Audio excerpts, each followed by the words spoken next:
अल्हुआबा नमस्कार दोस्तों, आप सभी को हमारी क्रिएटिव न्यूज चैनल पर। नरेंद्र मोदी का जन्म 17 सितंबर 1950 में बदनगर मेहसाना डिस्ट्रिक्ट में हुआ। नरेंद्र मोदी के पिता का नाम दामोदर दास मूलचंद एवं माता का नाम हीराबेन है। नरेंद्र मोदी के पिता बहुत साधारण तलीय जाति के व्यक्ति थे, जिनके 6 संतान थी, जिनमें से एक नरेंद्र मोदी थे। नरेंद्र मोदी अपने पिता के साथ रेलवे स्टेशन पर चाय का स्टॉल लगाते थे। इनके पढ़ाई में बहुत रुचि नहीं थी, पर इनके शिक्षक के अनुसार वे कुशल वक्ता थे। वाद विवाद में नरेंद्र मोदी को कोई पकड़ नहीं सकता था। मोदी जी ने बड़नगर से स्कूल की पढ़ाई पूरी की। वह राजनीति विज्ञान में ग्रेजुएशन किया। बचपन से ही मोदी जी को देश के प्रति प्रेम था। उन्होंने 8 साल की उम्र में ही राष्ट्रीय स्वयंसेवक संघ यानी कि RSS में अपना पंजीकरण कर लिया था।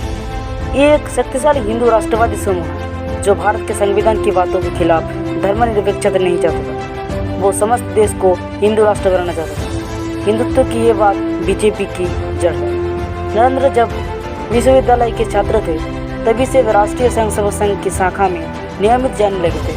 इस प्रकार उनका जीवन संघ के एक निष्ठावान प्रचारक के रूप में प्रारंभ हुआ।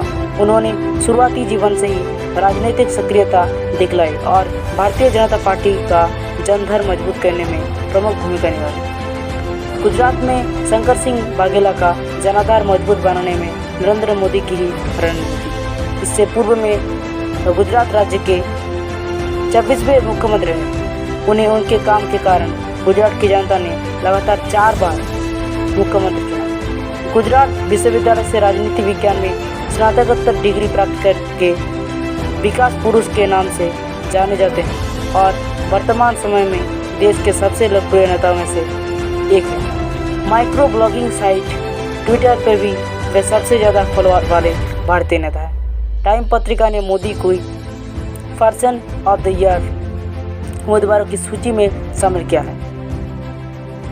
2014 में नरेंद्र मोदी ने देश में एक क्रांति की तरह जीत को हासिल किया, जिसका श्रेय उनके कठिन परिश्रम और अनुभव को जाता है। नरेंद्र मोदी टेक्नोलॉजी से काफ़ी प्रभावित हैं। नरेंद्र मोदी के सभी काम सोच समझे और पहले से प्लान किए हुए होते हैं। ये इस सदी के महानायक हैं। एक टारगेट फिक्स करके काम करना ही नरेंद्र मोदी का सबसे बड़ा गुण है, जिससे सभी को सीखने की जरूरत है। नरेंद्र मोदी के बचपन की बात करें तो पिता दामोदर दास मोदी और माँ हीराबेन के 6 बच्चों में से ये तीसरे नंबर के थे। इनके घर की आर्थिक स्थिति बेहद खराब थी। माँ दूसरों के घर में जाकर बर्तन साफ करते थे और पिता की एक छोटी सी चाय की दुकान थी। एक कच्चे मकान में पूरा परिवार रहता था। गरीबी के कारण 2 वक्त का रोटी खाना भी नसीब नहीं होता था। संघर्ष भरे माहौल में मोदी जी ने बहुत छोटी उम्र में ही जीवन की कई ऊंचे नीचे पड़ाव देख लिए थे। बचपन से ही इनको पढ़ाई लिखाई का बेहद शौक था। ये बचपन से ही स्वामी विवेकानंद का विचारों का अपने आदर्श मानते थे। 13 वर्ष की आयु में नरेंद्र मोदी की सगाई जसोदाबेन चमनलाल के साथ कर दी गई, लेकिन कुछ पारिवारिक समस्याओं के कारण 1967 में मात्र 17 वर्ष की उम्र में ही ये घर छोड़कर चले गए। ये घर छोड़कर उत्तरी भारत में स्थित स्वामी विवेकानंद द्वारा स्थापित हिंदू आश्रम एवं कलकत्ता के वेलूर मठ ऐसे ही कोई आश्रम का भ्रमण करने लगे। इन्हीं दिनों में उन्होंने जीवन को गहराई से जाना, अपनी सोच को सुधारा और करीब 2 साल बाद फिर से वापस घर आया।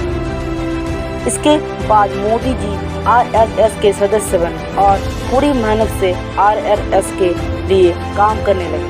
इतनी व्यवस्था के बावजूद मोदी जी पढ़ाई करना नहीं छोड़ा और राजनीति विज्ञान में डिग्री प्राप्त की।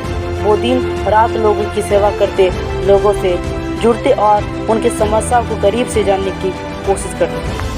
1987 में नरेंद्र मोदी भारतीय जनता पार्टी में शामिल हुए। बीजेपी में वह दिन आगे बढ़ते गए और सामाजिक हितों के कई काम उन्होंने बीजेपी में रहकर किए। उन्होंने बिजनेस के प्राइवेटाइजेशन, छोटी बिजनेस को बढ़ावा दिया। 1995 में मोदी राष्ट्रीय मंत्री के रूप में नियुक्त किए। 1998 के चुनाव में बीजेपी को आगे बढ़ाने में उनका सबसे बड़ा हाथ था। फरवरी 2002 में जब मोदी गुजरात के मुख्यमंत्री के रूप में सेवा कर रहे थे, आने जाने वाले ट्रेन पर किसी ने अटैक किया।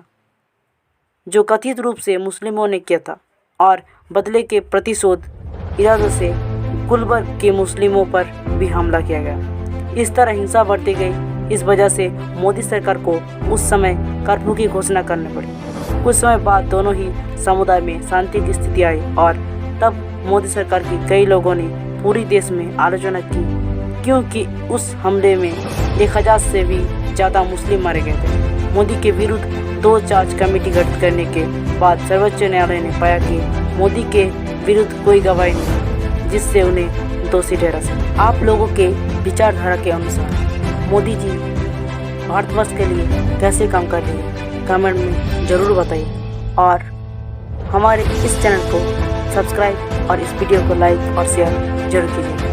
मिलते हैं अगले वीडियो में, तब तक के लिए बाय। अल्लाह हाफ़िज़। बाय।